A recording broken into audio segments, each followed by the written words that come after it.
Hello and welcome to Reds Line with me, Richard Partington, and Manchester Evening News sports reporter James Robson. James, you were at Old Trafford on Wednesday for the Carling Cup loss to Crystal Palace. What did you make of it?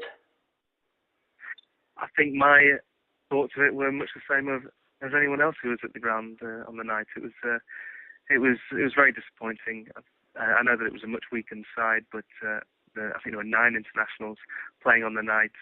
Certainly, it was a good enough side to get United through to the semi-finals, especially at home and against a Championship side who was so low on confidence like Crystal Palace were. I mean, for Sir Alex to come out and apologise afterwards might suggest some of the personnel used on the night would be on borrowed time. Would you agree with that? Well, it's not often that he has to come out and apologise after a match at Old Trafford or anywhere, in fact. So the fact that he felt the need to do that, I think, speaks volumes.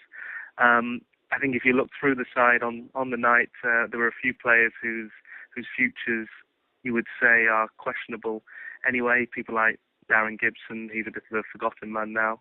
And Mame Biram Diouf as well, he's not really had much of a look in either.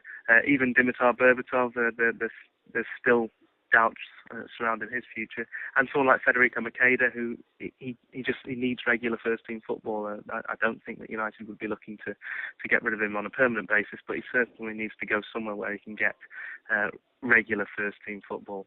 So after going out and after performing in the way they did, you do have to wonder about those players in particular. Did anyone emerge with reputation intact?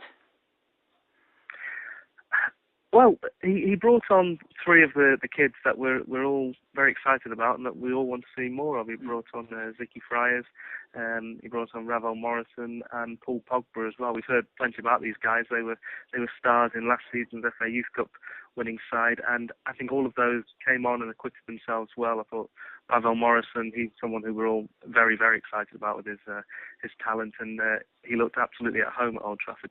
So those guys, as much as it was a disappointment on the night for them, I think they all did themselves plenty of credit. Sure. So it's Aston Villa away this weekend. Can we expect something of a reaction? Well, you would expect a reaction, certainly, but you wonder how many players who played on Wednesday night will actually be involved against Aston Villa. We'd expect wholesale changes, really, right the way through the side.